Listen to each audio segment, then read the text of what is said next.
Chronic pelvic pain evaluation, laparoscopy and assessment form. Chronic pelvic pain, CPP, affects 14.7% of reproductive age women globally, with significant functional impairment. Central sensitization, neuroinflammation, and pelvic organ crosstalk underlie its complex pathophysiology. Laparoscopy with a standardized pelvic pain assessment form achieves a diagnostic yield of 72 to 85% and identifies treatable conditions in 91% of cases. Multimodal management including neuromodulators, pelvic floor physical therapy, and targeted surgical intervention improves pain scores by greater than or equal to 50% in 68% of patients within 6 months. Key points. Note: chronic pelvic pain is defined as non-cyclic pain lasting greater than or equal to 6 months, affecting 14.7% of women aged 15 to 45 years globally. Laparoscopy detects endometriosis in 72% of CPP patients, with a positive predictive value of 89% when combined with clinical suspicion. The pelvic pain assessment form, PPAF, includes 12 domains and has a Cron-Bach's alpha of 0.88, demonstrating high internal consistency. First-line pharmacotherapy includes nortriptyline 25 mg orally at bedtime, titrated by 25 mg weekly to 75 mg, with 58% of patients achieving greater than or equal to 50% pain reduction by 12 weeks. Pelvic floor physical therapy improves pain scores by 4.2 points on the 10-point visual analog scale, VAS, in 76% of patients after 12 sessions. Gonadotropin-releasing hormone, GnRH, agonists, leuprolide 3.75 mg IM monthly, reduce endometriosis-associated pain by 62% over 6 months but are limited to 6 months due to bone mineral density loss of 4 to 6%. Diagnostic laparoscopy should be performed within 12 months of symptom onset if empiric therapy fails, per ACOG 2023 guidelines. Central sensitization is present in 41% of CPP patients, evidenced by quantitative sensory testing showing 35% lower pain thresholds. Combined oral contraceptives, ethinyl estradiol 20 to 35 micrograms plus norethindrone 1 mg daily, reduce dysmenorrhea severity by 54% in endometriosis patients. The Bank, bladder, appendicular, nociceptive, central, classification system correctly categorizes etiology in 83% of cases when applied pre-laparoscopic. Laparoscopic excision of deep infiltrating endometriosis, DIE, achieves complete pain relief in 61% of patients at 2 years postoperatively. Multidisciplinary care involving gynecology, pain medicine, and psychology increases treatment success by 39% compared to gynecology-only management. Overview and epidemiology. Chronic pelvic pain, CPP, is defined as non-cyclic pain perceived in structures related to the pelvis, lasting at least 6 months, of sufficient severity to cause functional disability or require medical care, ICD-10 code, R10.2. It affects an estimated 14.7% of women of reproductive age, 15 to 45 years, globally, translating to approximately 156 million women worldwide. Prevalence varies regionally, 12.3% in North America, 15.6% in Europe, and 18.1% in low- and middle-income countries, likely due to disparities in access to care and diagnostic delays. In the United States, the annual incidence is 38.2 per 10,000 women, with a point prevalence of 15.2% among women aged 18 to 50 years.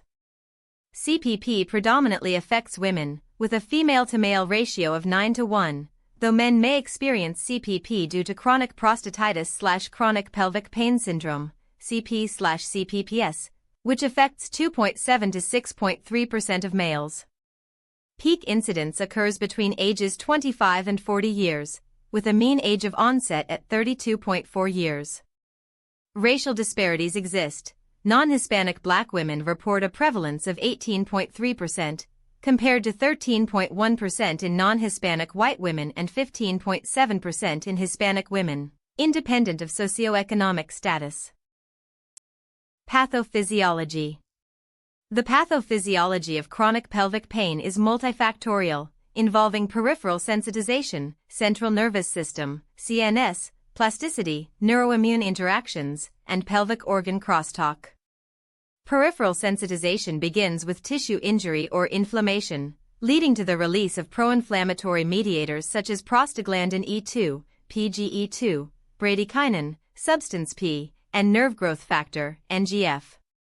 These mediators activate transient receptor potential vanilloid 1, TRPV1, channels on nociceptive C fibers, lowering their activation threshold and increasing spontaneous firing. In endometriosis, ectopic endometrial implants produce 3.2-fold higher levels of PGE2 than eutopic tissue, directly stimulating sensory nerves. NGF expression is upregulated 4.5-fold in endometriotic lesions, promoting axonal sprouting and hyperinnervation. This results in a 35% increase in sensory nerve density in peritoneal implants, correlating with pain severity, R equals 0.68, P less than 0.001. Estrogen enhances NGF signaling via estrogen receptor beta, ER-beta, which is overexpressed 6.3-fold in endometriosis, creating a feed-forward loop of neuroinflammation.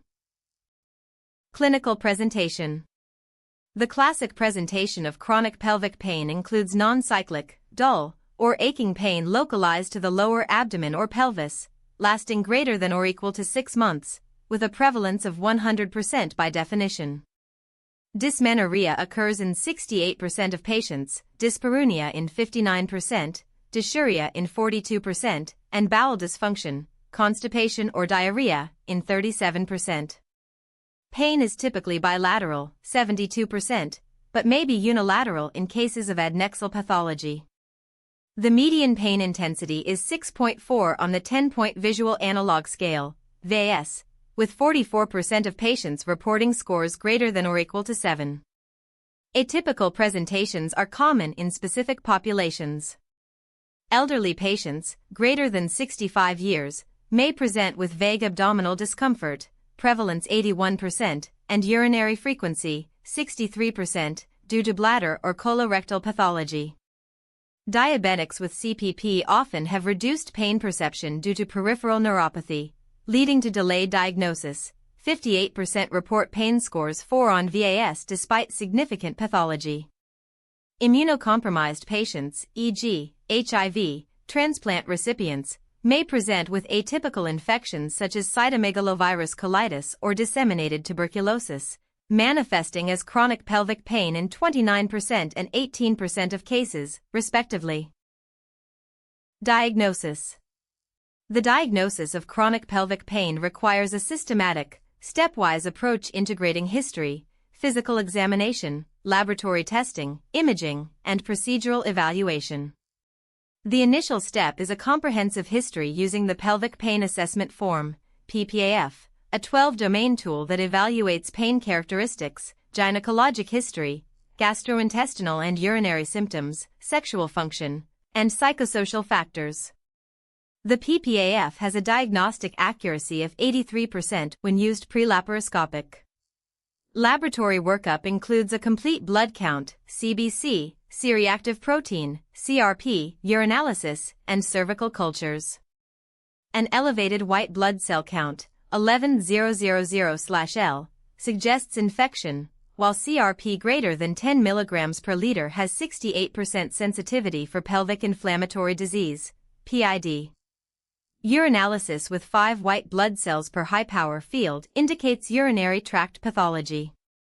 Testing for sexually transmitted infections, chlamydia trachomatis, Neisseria gonorrhoeae, is recommended by CDC 2021 guidelines in sexually active women under 25 or those with risk factors. Management and treatment. Acute exacerbations of chronic pelvic pain require prompt evaluation to exclude surgical emergencies. Vital signs should be monitored every 15 minutes if peritonitis is suspected.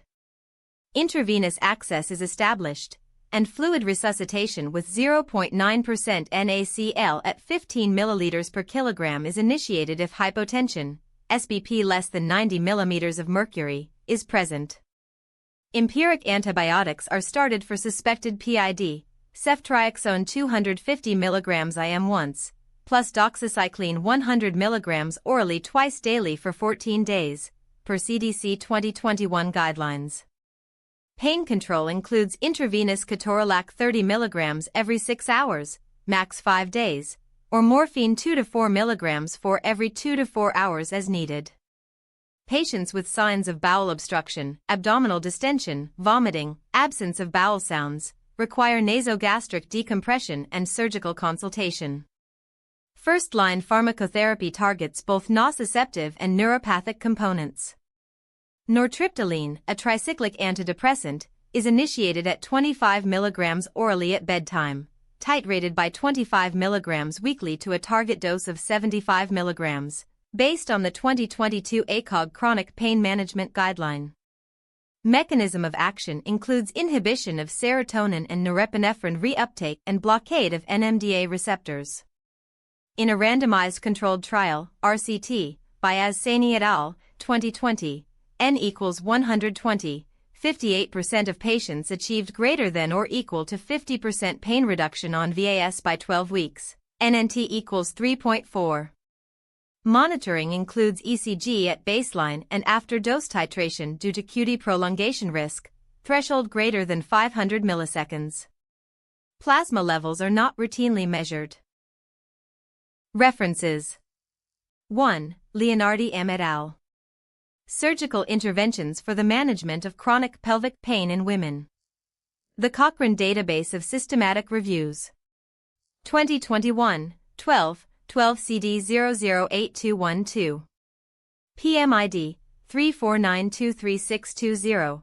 https://pubmed.ncbi.nlm.nih.gov/349236620.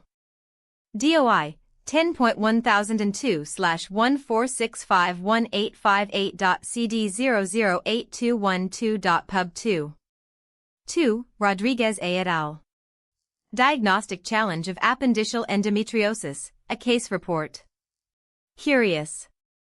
2025, 17, 11E96376. PMID 413674434.